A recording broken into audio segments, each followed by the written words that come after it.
early part of the last century, the great Houdini spent much of his time debunking fake mediums and exposing phony seances. The magician is about to do the same thing. First, we'll start off with the seance. We begin with a large open cabinet made up of wooden columns. The magician's lovely assistants drop by to say hello, then raise a curtain sealing off the back of the cabinet. The makings of a seance room.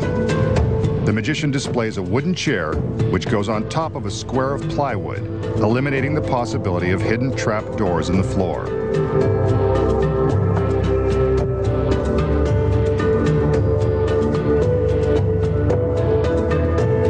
As the assistants seal off the remaining side with another curtain, the magician summons his gorgeous medium, though she impresses in a large way. She's not a real medium, but I don't care.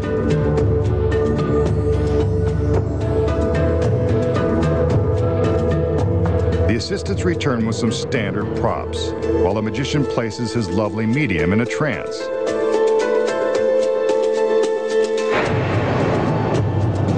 That didn't take too long. This girl is easily influenced. Now for the fun part. Using some heavy ropes, the magician secures the girl's wrists.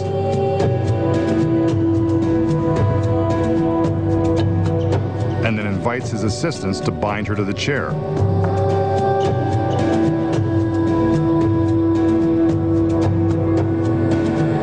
It takes a little choreography, but they get the job done.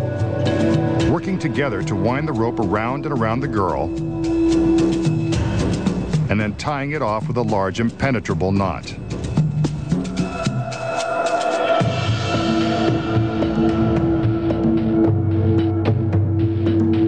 Meanwhile, it looks like she's enjoying her trance. Now for the props.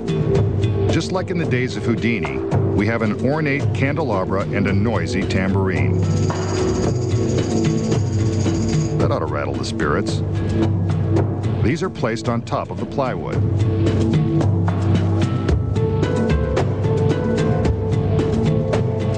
On the other side of the chair is an antique lamp, though in Houdini's day this would be considered brand new. The lamp also goes on the plywood by the girl's feet and out of her reach. One final cross-check to make sure she's still under the influence of his magic trance, and the seance is about to begin. The magician instructs his assistants to raise the front curtain, completely surrounding the girl in the chair. Suddenly, the supernatural takes over. Hear the tambourine? The lights flicker, and a spirit appears to be lifting the lamp above the top of the enclosure. See how it floats through the air over the cabinet? I don't believe in ghosts, but this is pretty spooky. The magician commands his assistants to lower the front curtain. There's the girl, still tied to the chair and in her peaceful trance. The curtain goes back up to give the spirits a chance to return. The lights flicker. Now we hear the tambourine again and see the candelabra floating above the cabinet. There is definitely something otherworldly going on inside the seance room. There's no other way to explain it. The magician instructs his assistants to lower the curtain again. The girl is still tied to the chair with the props by her feet, exactly where they were before. At least these spirits are neat freaks. The magician commands the curtain to be raised again. We'll have one more chance for the medium to show her powers. Now, a mysterious fog rises from the seance room. True, the girl was smoking hot, but this is a bit much. And she's gone. Escaped from her bonds and vanished into thin air, leaving only the props and the memory of her mystifying beauty. The remaining curtains are lowered just to see if there is anywhere for her to be hiding. But no, as we can see from all sides, she has without a doubt vanished. Without even saying goodbye or leaving her number. You're all alone, masked man. A stunning medium is tied to a chair inside a sealed seance room, and strange things begin to happen. So how does the magician create the illusion of a seance and make the girl vanish in a puff of smoke? Here are the secrets. When the illusion begins, the magician makes a big show of proving that the room is empty. It's not. That's the first secret. From the back, we can see that the rear curtain is not resting flat on the floor. It's elevated on boxes. Beneath the curtain are some duplicate props and a fog machine. These long, slender handles will be used to lift the props high above the top of the cabinet.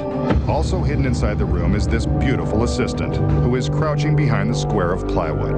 When the first two assistants enter, they begin to raise the curtains and build the cabinet. As soon as the rear curtain is in place, the concealed assistant sneaks out and hides behind it. The magician is now free to pick up the plywood that was hiding her and place it on the floor with a chair on top. After the medium in the seance room is supposedly hypnotized and bound, the front curtain is raised.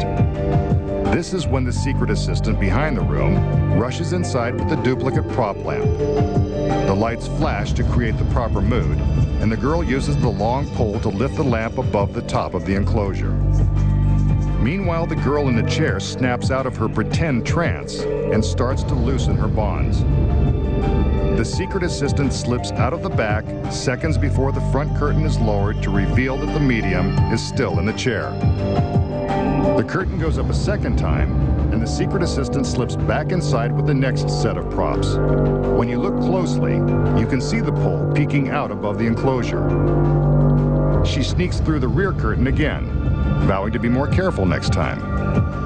The front curtain is raised for a final time, and this is when the secret assistant turns on the electric smoke machine. At the same time, the girl in the chair is wriggling out of her bonds. Looks like she's had some practice. Once free, she sneaks out to join her friend on the floor behind the curtain. The front curtain is lowered to reveal the empty chair in the smoke-filled room. A mysterious sight indeed. When the rear curtain is lowered, it is carefully draped over the girls and their spare props. Here's how it looks from the back. Also a mysterious sight.